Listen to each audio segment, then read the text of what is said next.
Hey everybody, Greg Harrelson here with Century 21, the Harrelson Group, of course, with my co-host Abe Safa, also with Century 21, the Harrelson Group, and we just want to discuss the latest information that we're finding, in terms of data of about the Myrtle Beach real estate market. Of course, not only Myrtle Beach, but that includes North Myrtle Beach, going all the way out to Conway, Aner, even a little bit past that, and all the way down to Georgetown. So we cover a pretty wide market.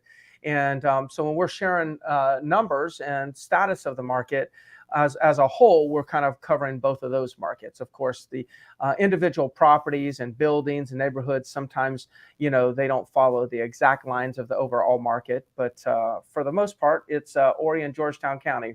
Well, Abe, I just want to say thank you again for showing up. And what are you seeing in the market right now? Always a pleasure, Greg. I love these weekly updates. Yeah. So, it's kind of like more of the same, right? I hate saying that, but it kind of is. The one thing that's different is, we're constantly seeing these forecasts of what 2022 is going to look like and what 2023 is going to look like. And it comes from different sources. Fannie Mae puts out a report, NAR puts out a report, National Association of Realtors. The most recent one I saw was Goldman Sachs put one out a couple of days ago. Mm-hmm. And this one has been the most pessimistic one that I've seen, right? So their forecast right now for the year 2022, or over the next 12 months, I should say, and this came out September 2nd, is they're predicting 4.7 million homes sold nationally. That's a low number, as you know. That's the lowest number that I've seen from anybody so far. So they're the ones that are the most pessimistic out of everything that I've seen so far. 4.7 is that's pretty low. That's a 2023 projection, right? That's over the next 12 months. Oh, okay. 12 months from now. So from August until August of 2023. Uh-huh. And they're forecasting 2023 to be kind of slow as well, towards the end of 2023, picking back up again. Now let me be very clear what I'm saying here. All right. This is the number of homes sold at the national level. This has nothing to do with prices. This is just number of homes that get sold. Okay. And that's what they're forecasting right now. Yeah. What are your thoughts on that one? Well, the number itself is kind of hard to give an opinion on the number because there's so much. That's a pretty robust formula or calculation that they have to make in order to come to that number. Mm-hmm. Can you tell me what compared to what the last year was right at 6 million? Yeah, last year was 6.2 million of resale homes, mm-hmm. and there was somewhere around 6.9, I think, when you count new construction. Mm-hmm. Okay, so from the number that was last year compared to that very pessimistic projection, what percent decrease is that? It's close to a 30% decrease, okay. Somewhere between 25 and 30%. Okay, so let's talk about Myrtle Beach market right now. Yeah. So the Myrtle Beach market, just in our local MLS, what is the decrease in number of sales year to date compared to last year? I didn't pull up year to date. I just looked at last month's numbers. Single family homes closed sales last month was down 14%. Compared to what, the previous month? Compared to last year. Okay, so just month over month. So a month. Year over year. Year over year. Okay, yeah. Got it. So 14%. Yeah. The last time that you looked at year to date compared to a year to date of last year, what's the last number that you remember seeing? It's kind of been gradually growing, but it's pointing towards somewhere around a 25% drop, what we're seeing here locally. Okay. So we're seeing locally about a 25% drop. Right. Okay. And all Goldman Sachs said is there's going to be a 30% drop. Closer to 30, yeah. They're pushing it towards 30, yeah. Okay. So I don't really know how to respond to their number. Mm-hmm. But if it was a 25% drop instead of 30% drop, that's still a very significant number. Yeah. So a lot of local markets are following and are proving to kind of follow the same path that they're projecting. Now, maybe it's 5% off, right, and that's going to fluctuate. I'm just not that surprised when I look at my local market and say, well, if I just apply the 25% that we experience in locally to, and I use that as a national number, that's not surprising. Yeah, and the other guys like NAR and Fannie Mae, they're hovering around the 25% number as well. Mm-hmm. This one's just kind of pushing it towards a 30% Yeah. number. And again, this is just the number of homes sold, right? It says we're not talking about prices at all. Some people are still forecasting an appreciation in prices for 2022. So we're not talking about price at all. Just there will be less homes sold over the next 12 months, pretty much as the consensus across the board from everybody. Yeah. Now, the people that are harping on 2022 should probably still see appreciation. I think that they're talking about maybe 3 or 4% appreciation. Is that the kind of numbers that they're talking about? Yeah, I mean, I've seen anywhere from 3%. I've seen as high as 11 to 12%. Yeah. But keep in mind the first 3 to 4. That's for the whole year. Yes. But I think a lot of it is weighted on the first 6 months of the year, as opposed to the next 6 months are going to be dragging it down some. Yeah, right. Which is where we want to look at the last 6 months, I think is a better gauge, is to see what direction the market's really heading in. And the other thing that I just want, I guess we're throwing out a lot of information today and maybe not necessarily giving you like, okay, here's the exact direction the market's heading. But I think one thing that we want to do is just like, let us share with you what is being said out there. And then you can make your own decisions. Somebody asked me, there's 2 different buildings today that somebody asked me to give them some pricing suggestions. And one of them was the Landmark and one of them was Compass Cove at the Pinnacle building. Yeah. And here's what I can tell you with the Landmark. I can tell you that there was 2 units on the market about 4 or 5 months ago, and now there's like 40 plus, maybe 45 units on the market. I can tell you that there's only 2 pendings. There was like 2 properties on the market and maybe 9 pendings, because every time they came on, they sold so fast, they didn't sit on the market. So like hypothetically, 2 active listings, 9 pendings. Today, like 40 active listings, 2 pendings or 3 pendings.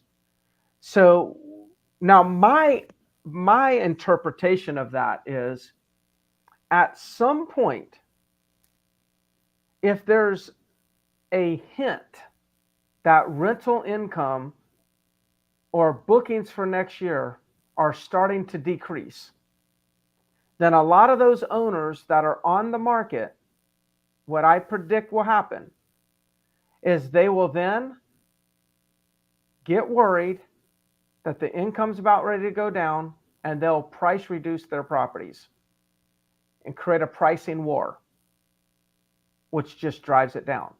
Now, I'm not talking about the entire market, but in a building that had 2 listings, 9 pending, and has shifted to 40 listings, 2 pending, 2 or 3 pending, somebody out of the 40 is going to get impatient.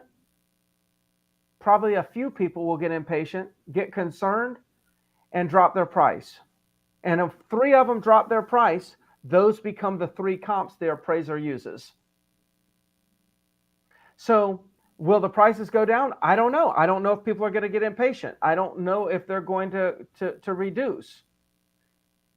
I believe they will.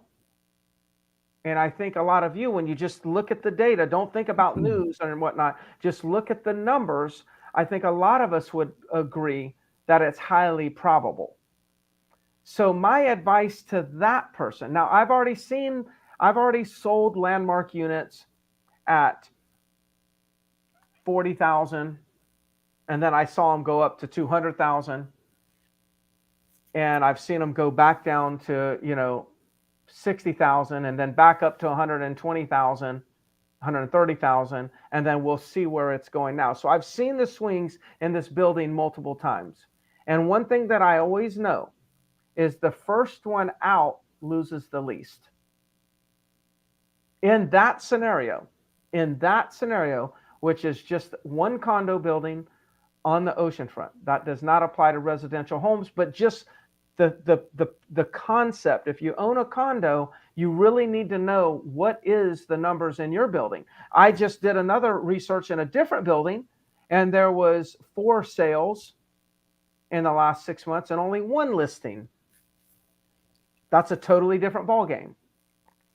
than 2 to 3 sales and 40 listings. Yeah, I mean, Landmark is definitely on the extreme side of what's happening in the condo market. Yes. Yeah, that one's kind of. I think last time I checked, there was 48 units on the market for sale. They're getting beat up pretty quickly. And yeah, look, what's going to happen is some owners, not everybody, some are just testing the market and seeing what kind of price they can get. And if they can't get it, they're going to go off the market. But there's going to be some that are motivated to sell, and there's going to be some lower price comps in there. Mm-hmm.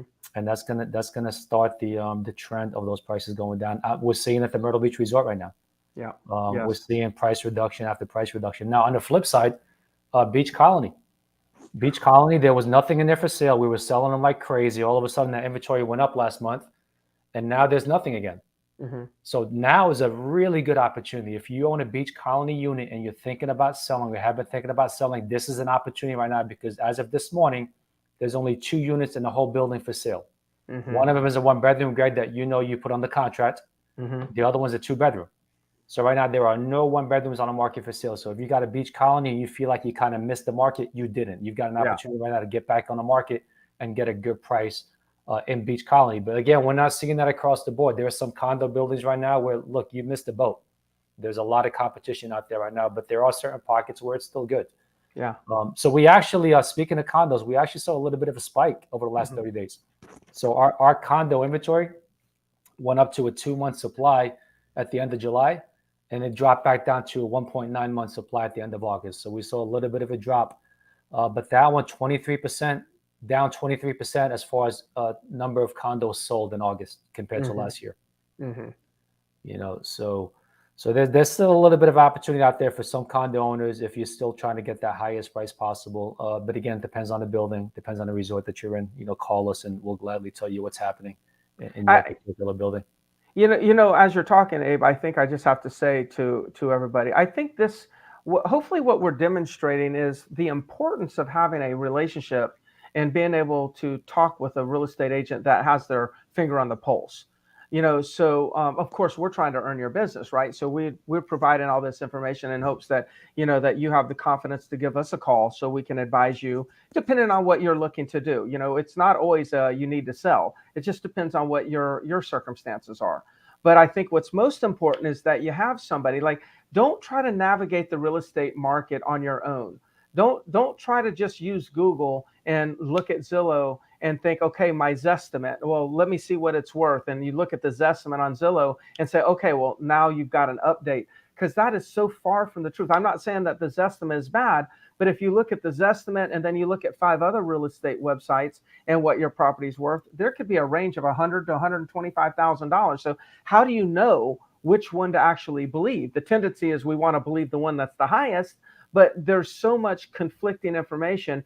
You really ought to reach out to somebody like Abe and I and let us pull the data straight from the source and then give you some ideas. So please take advantage of what we're willing to do. And we're willing to do it because we're in it for the long run. If we help you now, then someday in the future, if you ever decide to do something, maybe you'll look us up and call or text us. As a matter of fact, Abe just put up the telephone numbers there. So if we can do anything for you, just please reach out to us. Any final words? Yeah, let me add one more thing, Greg, because look, just whether you're a homeowner, condo owner, whatever it is that you own here in town, just be careful to not look at the headlines and generalize, right? Like, for example, okay, sales are going to be down 25%. But again, I just pointed out that if you own a Beach Colony, this is a great time to try to sell if you've been thinking about selling. If you own a Landmark, it's going to be a difficult time to sell right now. You're going to have to be very competitive.